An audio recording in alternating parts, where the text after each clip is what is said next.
नमस्कार, city centre में आपका स्वागत है। मैं इस वक्त वाराणसी में मौजूद हूं और हमें जो रास्ते में श्रमिक मिल रहे हैं उनका हाल हम आपको बाद में बताएंगे। सबसे पहले आपको लेकर चलते हैं गाजियाबाद, जहां पर जिला प्रशासन ने यह तय किया कि रेल पटरियों और सड़कों के जरिए जो श्रमिक वापस अपने घरों की ओर लौट रहे हैं उनको उनके राज्यों तक वो पहुंचाने का इंतजाम करेंगे। लेकिन अब इस इंतजाम पर सवाल खड़े होने लगे हैं। देखिए शरद शर्मा की ये रिपोर्ट। गाजियाबाद के रामलीला मैदान में कोरोना काल में एहतियात के सभी नियमों को तिलांजलि दे दी गई। एक दूसरे से चिपककर लाइन में खड़े ये मजदूर दिल्ली, यूपी, हरियाणा और पंजाब से यहां आए। भरी दोपहरी में घंटों घंटों खड़े होकर जल्द से जल्द अपना रजिस्ट्रेशन कराकर ट्रेन से बिहार जाना चाहते हैं। ये देखिए, ये कोरोना काल में किस तरह की तस्वीरें दिख रही हैं।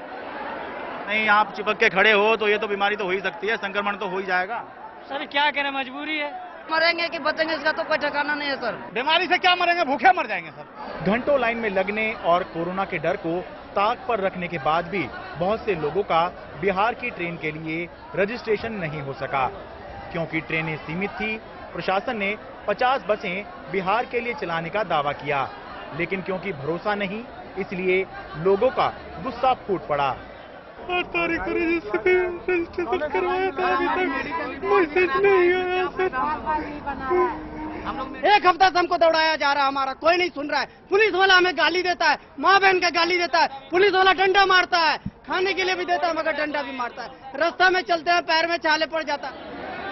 सोशल डिस्टेंसिंग के नियमों की धज्जियां उड़ाने का ठीकरा प्रशासन मजदूरों पर ही फोड़ रहा है। तो आप प्रॉपर गैप रखो, ये गैप लेने के लिए नहीं तैयार हैं। हाथ जोड़ने पे भी, वो करने पे मेरे ही ऊपर कूद पड़ रहे हैं। तो आप देख लिए, आप स्वयं मौजूद थे उस समय। गाजियाबाद के रामलीला मैदान में कई घंटे गुजारने के बाद, सुबह से शाम हो जाने के बाद जो बात मेरी समझ में आई वो ये है कि गाजियाबाद के पुलिस प्रशासन के जहन में कोरोना शायद कभी था ही नहीं, और शायद इसीलिए ना तो सोशल डिस्टेंसिंग का पालन हुआ, ना ही कहीं सैनिटाइजर नजर आए, और ना ही कहीं पर भी वो व्यवस्था नजर आई जिसे देखकर लगे कि ये कोरोना काल चल रहा है। गाजियाबाद के रामलीला मैदान से मैं शरद शर्मा, एनडीटीवी इंडिया। उत्तर प्रदेश बिहार के कैमूर बॉर्डर पर झारखंड के हजारों श्रमिक भूखे प्यासे बैठे हुए हैं। दरअसल बिहार सरकार ने इनको झारखंड तक पहुंचाने की कोई व्यवस्था नहीं की। इसी के चलते अब इन झारखंड के श्रमिकों के पास में खतरनाक तरीके से ट्रक पर सफर करने या फिर पैदल अपने घर जाने का ही विकल्प बचा है। उत्तर प्रदेश के चंदौली जिले से सैकड़ों मजदूर सिर पर गृहस्थी और चेहरे पर थकान लिए बिहार के कैमूर जिले में दाखिल हो रहे हैं। महाराष्ट्र से चलकर झारखंड का ये बेहाल परिवार कैमूर बॉर्डर पहुंचा है। इस थकान भरे सफर ने बच्ची के पैर से चप्पलें और चेहरे पर पत्थर जैसी खामोशी पैदा कर दी है। घर पहुंचने की इस जद्दोजहद में मां और बेटी सब परेशान हैं। ये बिटिया किसके साथ है, चप्पल नहीं है? ये बच्ची किसके साथ है, चप्पल नहीं है पैर में? अरे बोलो, बच्ची किसके साथ है? बोलो। पहले महाराष्ट्र सरकार, फिर उत्तर प्रदेश सरकार अपनी बसों से बिहार के बॉर्डर जिलों में इन श्रमिकों को छोड़ रही है, लेकिन झारखंड के इन श्रमिकों को औरंगाबाद तक पहुंचाने की कोई व्यवस्था बिहार सरकार के पास नहीं है। कोई निर्देश नहीं है। और इनके खाने वाने का क्या है? सर खाने होने का तो सब कुछ व्यवस्था है, जांच का व्यवस्था है, खाने का व्यवस्था है, सब कुछ है। अच्छा, वो जांच भी हो रहा है, खाना भी लोग खा रहे हैं। मतलब बिहार के अपने लोगों की है, झारखंड के श्रमिकों के लिए अभी कोई व्यवस्था नहीं हुई है। सर जाने के लिए तो अभी बैठा दिया जा रहा है, ट्रक पर बैठा है। हाँ सर।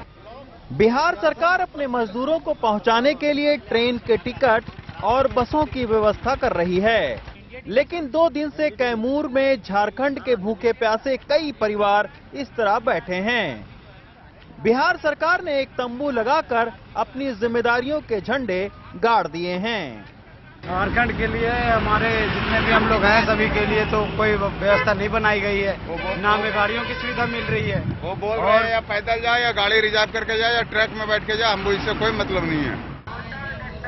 उधर वाराणसी बॉर्डर पर लगातार बिहार और झारखंड के मजदूरों की भीड़ आ रही है। लेकिन यहां से रातों रात इनको बिहार के कैमूर बॉर्डर पर छोड़ दिया जाता है। हर राज्य चाहता है कि मजदूरों की शक्ल में चलती फिरती इस मजबूरी को जल्द से जल्द दूसरे राज्यों में भेजा जाए ताकि सब कुछ सामान्य दिखाया जा सके।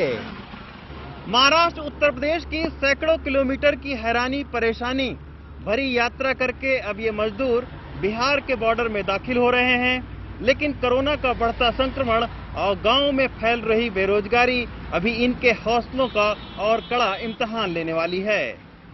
चंदौली कैमूर बॉर्डर से सुधीश कुमार राम के साथ रविशंजन शुक्ला, एनडीटीवी इंडिया। यूपी के औरैया में मारे गए मजदूरों के शव और घायल मजदूरों को एक ही ट्रक में भेज दिया गया, लेकिन जब झारखंड के मुख्यमंत्री हेमंत सोरेन ने ट्वीट करके इस पर अपना विरोध दर्ज करवाया तो प्रयागराज में फिर अलग अलग ट्रक में इनको भेजा गया। ऐसे 3 ट्रकों में यही नजारा था। काली टरपॉलिन में लपेटे हुए शव भी उसी ट्रक में थे और जख्मी लोग भी। इन्हें इसी तरह 712 किलोमीटर दूर वेस्ट बंगाल के पुरुलिया और 663 किलोमीटर दूर झारखंड के बोकारो जाना था। इस पर झारखंड के सीएम हेमंत सोरेन ने ट्वीट कर नाराजगी जताई। इसके फौरन बाद प्रयागराज में हाईवे पे ही तीनों ट्रकों को रोक के शवों को 0 डिग्री टेम्परेचर वाली 6 एम्बुलेंस में रवाना किया गया। जो 0 डिग्री से कम का टेम्परेचर रहता है, जिससे बॉडी सुरक्षित रहे, तो 6 एम्बुलेंस का इंतजाम करके जो केबिन आदमियों के साथ उनके परिजनों को डॉक्टर ड्राइवर के बगल में बिठा करके और बॉडीज को सुरक्षित उस पर ट्रांसफर किया गया। औरैया में 16 तारीख की सुबह 3:30 बजे इन मजदूरों की एक्सीडेंट में मौत हो गई थी। प्रयागराज में जब उनके शव एसी एम्बुलेंस में रखे गए तब तक 41 घंटे गुजर चुके थे। 41 घंटों में शव में सड़न शुरू हो जाती है। ऐसे में उनके साथ जख्मी लोगों को भेजने की आलोचना हो रही है। मेडिकल जूरिस्प्रूडेंस के हिसाब से उस सड़न में, उस इन्फेक्शन के साथ जब डीके शुरू हो गया हो, रखना क्रिमिनल एक्ट, आपराधिक कृत्य है। औरैया जहां ये एक्सीडेंट हुआ और जहां से मुर्दा लोगों के साथ जख्मी लोगों को एक ही ट्रक से भेजा गया, वहां के डीएम का कहना है कि इस बारे में जो वीडियो वायरल हुआ है उसकी जांच की जाएगी। और जो फोटो जो वायरल हुई है जिसके बारे में प्रकरण चल रहा है, इसमें भी एक जांच करवा के जो भी दोषियों के खिलाफ कार्रवाई करें। केंद्र सरकार और प्रदेश सरकार दोनों का ये निर्देश है कि सैकड़ों हजारों किलोमीटर दूर से सफर करके आ रहे मजदूरों को सम्मान दिया जाए, लेकिन ये जो हुआ है ये जिंदा मजदूरों और मरे हुए मजदूर दोनों के सम्मान के खिलाफ है। औरैया में अरशद जमाल, इलाहाबाद में नितिन और लखनऊ में कैमरामैन राजेश गुप्ता के साथ कमाल खान, एनडीटीवी इंडिया। कोविड-19 के खिलाफ लड़ने के लिए बीएमसी ने अब कंटेनमेंट जोन को रीडिजाइन किया है। इसके तहत लॉकडाउन वाले इलाके में और सख्ती से नियमों का पालन करवाया जाएगा। बड़े इलाकों की निगरानी बीएमसी और इलाके के विधायक करेंगे। मुंबई में बीएमसी नए नियमों के मुताबिक स्टैंड अलोन बिल्डिंगें और चौल अब कंटोनमेंट जोन के बाहर कर दिए गए हैं। सील की गई बिल्डिंगें और चौलों की देखरेख अब हाउसिंग सोसाइटी को ही करनी है। जिनको बीमारी कोरोना की बाधा हुई है, उनके परिवार के संपर्क में है, उन्हें कुछ चीज लगेगा तो चाहिए, हम उनसे बात करते रहते हैं। हाउसिंग सोसाइटी का कहना है कि वो इस जिम्मेदारी के लिए तैयार तो हैं, लेकिन वो बीएमसी से स्पष्ट दिशा निर्देश चाहते हैं। सब अपने तरीके से सहयोग करे, पर तो भी उसमें कैसा है, बीएमसी भी सपोर्ट करेगी हमको, तो हम और अच्छे से करेंगे। उन्होंने हमको अगर अच्छे से गाइड किया तो हम उससे तरफ से लोगों को और बताएंगे। कई ने तो अपनी ओर से पहल भी कर दी है। जो भी डिलीवरी बॉय है या फिर कोई पार्सल लेके कोई आते हैं, जोमेटो हुआ या फिर डोमिनोज पिज्जा, तो उनको हम बोलते हैं बिल्डिंग के बाहर ही रुकिए, जिनका ऑर्डर है वो नीचे आके खुद लेके जाते हैं। तो जो भी लोग हैं तो पूरा कॉपरेट कर रहे हैं बिल्डिंग के। बीएमसी कमिश्नर कहते हैं कि मुंबई जैसे शहर में कोविड-19 से लड़ने का ये स्मार्ट या बेहतर तरीका है। 1500 बिल्डिंग में 3000 पुलिस कर्मचारी हैं, इनको इमीडिएटली निकाला जाए वहां से, इनको स्लम एरिया में डिप्लॉय किया जाए और स्लम एरिया में और इसको टाइट किया जाए कंटेनमेंट की सिक्योरिटी को। और जो 1500 बिल्डिंग्स हैं, इनका नाम हमने रखा है सील्ड बिल्डिंग्स। यहाँ पे हम मैनेजमेंट कमेटी को हमने रिक्वेस्ट किया और राइटिंग में उनसे हम परफॉर्मा भरवा रहे हैं कि उनकी जिम्मेवारी रहेगी। मुंबई के कई सारे बिल्डिंग सोसाइटी अपने अपने स्तर पर बिल्डिंग में लोगों का आने जाने से लेकर डिलीवरी बॉयज का अंदर जाना तक कई सारे पाबंदी लगाए हैं। लेकिन अगर कंटेनमेंट जोन रूल्स उनको लागू करना हो तो उनका ये कहना है कि बीएमसी की तरफ से साफ साफ इसका नोटिस भेजा जाए और उनको ऑथराइज किया जाए। मुंबई से Saurabh Gupta, NDTV India. Break के बाद देखिए कैसे कोरोना को मात देकर फिर से ड्यूटी पर पहुंचे डॉक्टर्स।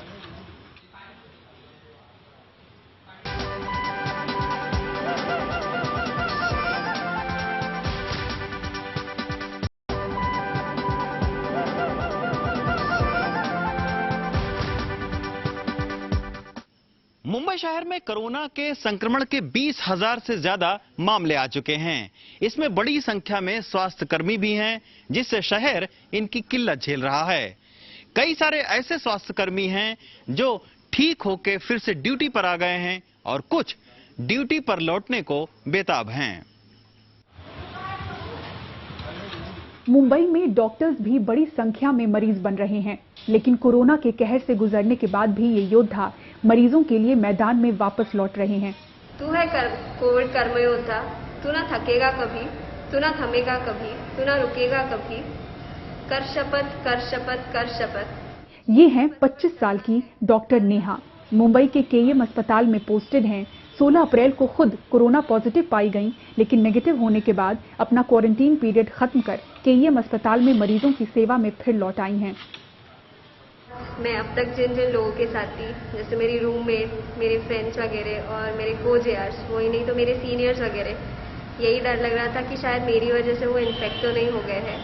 दूसरी बात, जो पेशेंट्स थे वार्ड में जिनके साथ मैं 12 घंटा वगैरह रहती थी, कहीं मेरी वजह से पेशेंट्स को इन्फेक्शन वगैरह तो नहीं हुआ है। मेरा पूरा इलाज होने के बाद कई दिनों बाद जब मैं हॉस्पिटल से बाहर निकली तो सुकून कुछ और ही था। फिर और कुछ दिन आराम करने के बाद फिर से अभी कोविड पेशेंट की ड्यूटी करने के लिए आज मैंने फिर से ड्यूटी ज्वाइन किया है। डॉक्टर नेहा की ही तरह केईएम अस्पताल के और कई युवा डॉक्टर्स कोरोना के मरीज बने और फिर वायरस को मात दी। डॉक्टर आकांक्षा दानी और डॉक्टर अश्विनी येतलकर जल्द ही क्वारंटीन पीरियड खत्म कर ड्यूटी पर लौटने को बेताब हैं। क्योंकि डॉक्टरों की, नर्सेस की, हेल्थ केयर वर्कर्स की काफी क्रंच चल रही है, इसलिए ये जरूरी है कि ठीक होने के बाद मैं वापस ज्वाइन कर दूं। एक एक डॉक्टर अभी देश के लिए काफी इम्पोर्टेंट है। देखो, क्रॉस इन्फेक्शन का डर हमें भी है, लेकिन ये भी पता है कि सही प्रिकॉशन और ट्रीटमेंट अगर ले तो आसानी से हम इन्फेक्शन से बच सकते हैं। एनडीटीवी के ये माध्यम से मैं सरकार से यही अपील करना चाहती हूँ, अगर हम लोग हमारी जान जोखिम में डालकर घर से दूर रहकर कोरोना के केसेस को ट्रीट करने में दिन रात जुटे हैं, तो सरकार ने हमें अच्छे से PPE and sanitiser and bed availability करने की पूरी कोशिश करे। मुंबई के केईएम अस्पताल से ही करीब 1.5 दर्जन junior resident doctors corona positive पाए गए हैं। ऐसे वक्त में जब मुंबई में संक्रमण के मामले 20,000 के पार जा चुके हैं और 730 से ज्यादा लोगों की मौत हो चुकी है, एक एक स्वास्थ्यकर्मी की अहमियत बेहद बड़ी है। ये सुरक्षित रहें, इसके लिए जरूरी है कि सरकार भी इनका पूरा ख्याल रखे। मुंबई से पूजा भारद्वाज, एनडीटीवी इंडिया के लिए। सिटी सेंटर में आज बस इतना ही। बाकी खबरों के लिए देखते रहिए एनडीटीवी इंडिया।